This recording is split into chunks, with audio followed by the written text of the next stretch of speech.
So I predicted that your Minnesota Vikings would beat the Falcons by a final score of 21-10. In actuality, they won by a final score of 28-12. We'll take that however it is that we get it, but it's close enough. All right, whatever. Lot to unpack here in this victory. Let's get right into it, starting with the defense. Anthony Barr, for as much as I get on him and really just pick him apart, he was phenomenal yesterday. He really, really was. And he did an outstanding job setting the tempo, really from the first play of the first drive, but set the tempo for the first drive overall with the sack that he had on the first play. But then on third down, it was 3rd and 14. Matt Ryan, he went out and scrambled to his left, and Anthony Barr forced him out of bounds, or I think he tackled him. Either way, they forced a punt by the Atlanta Falcons before Eric Wilson blocked the hell out of it and set the Vikings up in really good field position. So that was a really, really outstanding, great performance by Anthony Barr overall. I'm going to talk more about him in the player spotlight that I'll do for the Score North YouTube channel later on this week. But Anthony Barr, he looked fantastic out there. Number 2, I talked about how the Atlanta Falcons, the theme of the Vikings versus the Falcons game is we know about their weapons, we know about Matt Ryan, but take out the trash as in their offensive line. And the front 7 took advantage of a very poor Atlanta Falcons offensive line. The front 7, you really couldn't ask for a better day than what they had. 4 sacks. Matt Ryan got sacked four times for 32 yards. 4 sacks, 7 quarterback hits, and 7 tackles for losses. Now, 6 of those TFLs came from the front 7. 1 TFL came from Xavier Rhodes. I'll talk about him in just a little bit. As far as the defensive line, Everson Griffin, Daniil Hunter, and Linval Joseph, they all had a day out there. The second level, we talked about Anthony Barr, but Eric Kendricks, he looked really sharp out there too, including having a pass breakup on Julio Jones. Really? Who knew? Who knew? I will go ahead and take that. I said that Eric Kendricks, you got to get better in pass coverage, and he had himself a hell of a day on Sunday. Let's get to the secondary. Xavier Rhodes started off sloppy as hell. In fact, he gave up a reception to somebody before getting hurt, as he usually does when giving up a play, and then he exited the game, and then, oh, shocker, he came back. But I will say this, he finished the game on a very, very good note. So he started off sloppy, finished with a solid game overall. The other cornerback of mention, Trey Waynes. It was the opposite effect of Xavier Rhodes. Xavier Rhodes, sloppy, finished sharp. Trey Waynes, he started off with a dominant impact to start the game with that forced fumble that he had.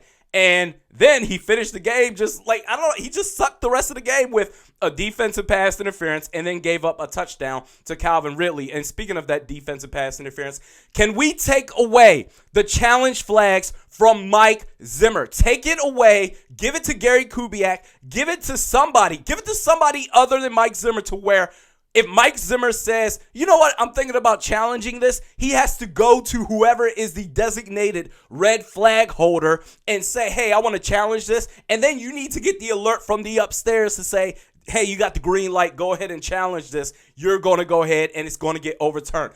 Mike Zimmer loves to waste challenge flags. This is getting ridiculous. Stop it. Just stop. It's just he picks it up and you get a challenge flag. You get a challenge flag. It's getting ridiculous. Stop it. So anyway, Trey Waynes, he started off great, finished off very poorly. Now getting to Mackenzie Alexander, we'll talk about in just a little bit. Anthony Harris. Anthony Harris, man, he is the perfect match for Harrison Smith, and there's no question about it. We finally found the answer. He is not a fluke, folks. Anthony Harris is for real. He had 3 takeaways in yesterday's game against the Falcons. 1 fumble recovery by Trey Waynes doing the forced fumble. Number 2, an interception where Matt Ryan was trying to force a pass to Julio Jones. Julio Jones, and I talked about Xavier Rhodes, how he started off really shaky. Julio Jones had the separation on Xavier Rhodes on that pass, but Anthony Harris got the interception to really mask that. And then he had a second interception in the game, which brings us to our double R play of the game. Pick a bunch of calls up every game.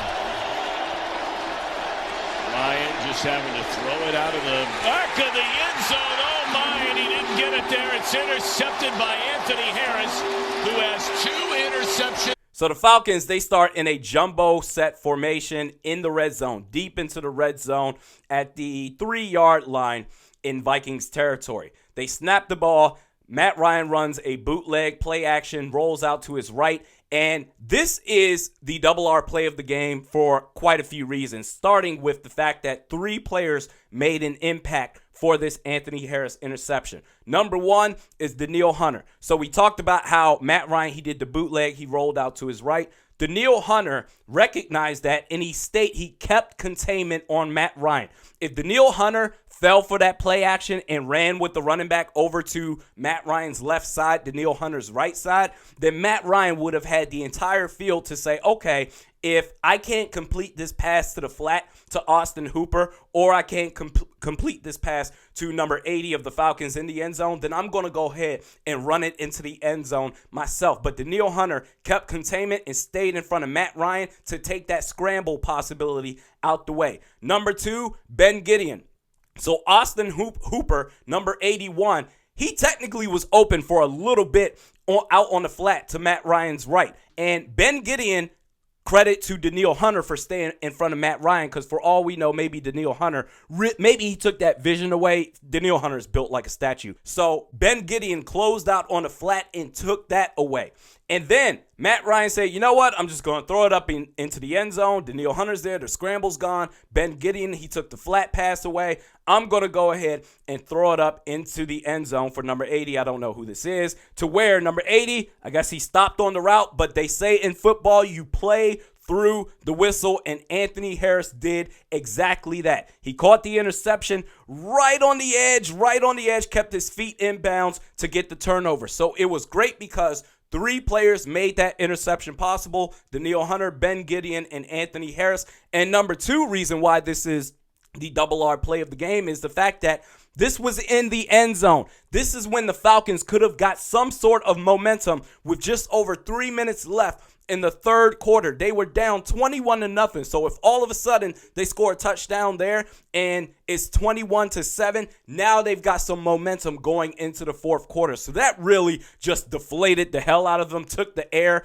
out of their sails, the Atlanta Falcons. That was a hell of a job by all 3 of those players, and that is why that interception by Anthony Harris, the second interception that he had, was the double R play of the game.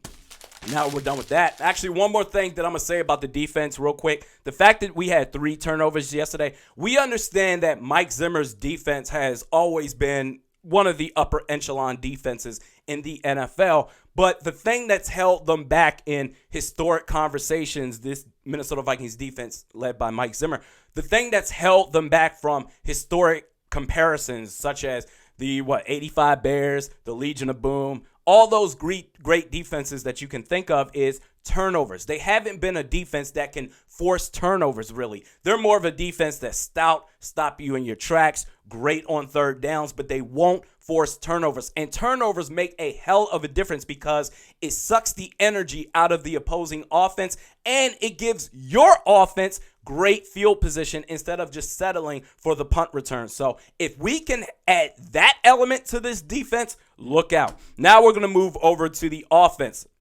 Dalvin Cook, let me tell y'all something, folks. I said that Dalvin Cook, for all those people that aren't aware, and I remember I said this weeks ago, maybe months ago in the offseason, I said Dalvin Cook is going to be the Minnesota Vikings offensive MVP. He is one of the best running backs in the league. I got a little trash talk directed towards me. He's not one of the best running backs in the league. What are you talking about? You need to understand something. If you don't know about Dalvin Cook, then you better ask somebody. 21 carries, 111 yards rushing, 2 touchdowns. One of the best running backs in the league when healthy. Now that we have an offensive scheme dedicated to actually utilizing our running backs, the talent that we have in our running back group, Dalvin Cook is going to put the nation on notice. The entire NFL, everybody that's watching, Dalvin Cook is a beast. I call him Silent Thunder for a reason, because soon all the offensive line needs to do is handle their business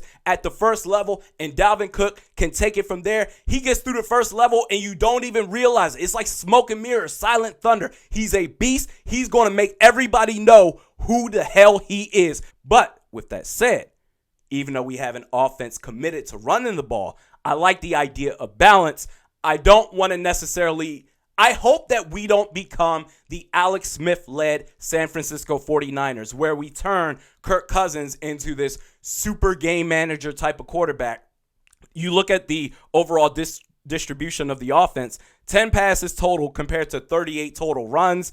I mean, now granted, it did work for us. It worked. So there's a couple of things that could have went into that. Number one, how the game started, and the Falcons, they really didn't punch back to all the haymakers that we were throwing at them. So I can get that, and you want to control the clock. And number two, you don't necessarily want to put Stephon Diggs in a situation where he already played with a hampered up or a dinged up hamstring yesterday, and that's a really terrible thing to have as any sort of professional athlete. So you don't want to ruin that. So I'm going to give him a pass for that. And if it works, it works. If you can win, but at the same time, it's not going to always work that way. The Atlanta Falcons, they're very aggressive, but at the same time, they're reckless, and they can take themselves out of plays. Chris Spielman, Rick Spielman's brother, he was on the broadcast, Chris Spielman, and I like Chris Spielman a lot. He does a really good job of staying neutral and just telling it like it is. He's not a homer or anything like that, but he said it best. He said a couple of times how, and I think this was on either a Dalvin Cook run or an Alex Madison run, it was for at least a first down. It was a long run. And Chris Spielman said, listen, the Atlanta Falcons, they keep taking themselves out of play. They're taking themselves out of containment. They have to play smarter football. And even though the Atlanta Falcons, they're aggressive, I always say that intelligence almost always beats aggressiveness. So if you're smart against the brute force, usually almost always the smart athlete or the smart scheme will outduel the aggressive scheme. So they did a really good job. So I hope we don't become an Alex Smith-led San Francisco 49ers team, because you want to stay balanced, but also we don't want to forget that we have Adam Thielen and Stephon Diggs as well. And when you keep it a balanced offense, you force the defense to pick your poison. Oh, we got to worry about this great running game that they have. Oh, we got to get shut down Dalvin Cook. Oh, whoops, we left a single high safety over the top for Adam Thielen or Stephon Diggs. So you can't really choose. You can choose your poison, but you can't really choose which way to stop them, because the Vikings will always have an answer. Moving forward in the offense, how about that offensive line? Pretty damn solid. I liked what I saw from the offensive line. Now, I will say this to everybody that has been destroying Pat Elflein. I thought he was okay, but I will say this. There were quite a few suspect plays that Pat Elflein had, including giving up pressure to Grady Jarrett, who forced a fumble on Kirk Cousins. Luckily, it got recovered by Garrett Bradbury, but that was one of those plays where I said, okay, maybe over the course of a game, that's where Pat Elflein gets worse and worse. So I could see the argument in trying to replace him. The problem is that the Vikings let go of Brett Jones for what? Josh Dotson? Josh Dotson? Really, for Josh Dotson? So now, even if Pat Elflein ends up sucking, unless Drew Samia is ready to go, Pat Elflein is the guy. But overall, I thought the offensive line, I thought they did a pretty solid, good job. So is that it on offense? Yeah, I think that's it. Adam Thielen, he had a touchdown. But Kirk Cousins, he threw the ball 10 times. I don't think that's going to fly over the course of a 16-game season, but it was enough to get the job done against the Atlanta Falcons. That was an exciting-ass first game to start the season. Now for the woes, there's really only three concerns that I have. Number one, Riley Reef, multiple penalties. That has to stop. We need to go ahead. Listen, Bruce Allen, Washington Redskins, let me tell you something, dog. Trent Williams, he doesn't want to play for y'all. He doesn't. He doesn't trust your medical staff. He doesn't want to play for you at all, okay? Your best bet is to trade him away, get something of return for him. We will give you Riley Reef, and we will give you friendship, and